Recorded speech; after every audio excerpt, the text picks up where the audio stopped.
නැවක යටකොටසේ ඇති රතු පැහැති තීන්ත තවරලා තියෙන්නේ එහි පෙනුම ලස්සන කරන්න විතරක් නෙවේ කියලා ඔබ දැනගෙන සිටියාද. එහි අඩංගු විෂ සහිත රසායනික සංයෝග නිසා ඒ අතින් ඇල්ලීම පවා ඉතා අන්තරායදායක වෙන්න පුළුවන්. ඒවාගේම ඒ කිසිසේත්ම පෙනුම උදෙසා නිර්මාණය කරල එකක් නෙවෙයි. නැවක් මාස 6ක් විතර වතුරේ තියෙද්දි එහි යටකොටසේ මෙන්න මේ වගේ මොලුස්කාවන් මඩබෙල්ලන් ටොන් ගණනින් එකතු වෙන්න පටන් ගන්නවා.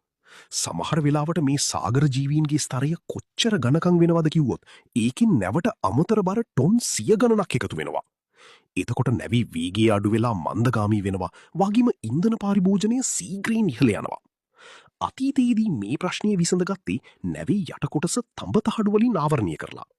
තඹ මොලුස්කාවන්ට විෂ සහිත නිසා උන් නැවී තහඩුවේ ඇලෙන්නේ නැහැ. කොහොම වුණත් මේ ක්‍රමය අධික වියදම් සහිත එකක් වුණා වගේම නැවී බරත් සැලකිය යුතු ප්‍රමාණයකින් වැඩි කළා.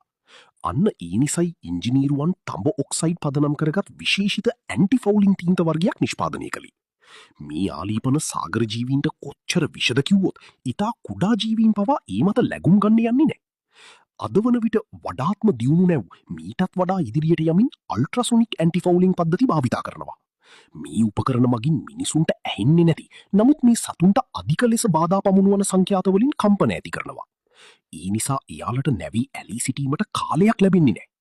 එයාල නැවී ඇලීලා ජනපද හදාගන්න කලින්ම මේ කම්පන මගින් එයාලාව ගලවා දමා නැවී යටකොටස පිරිසිදුව තබා ගන්නවා.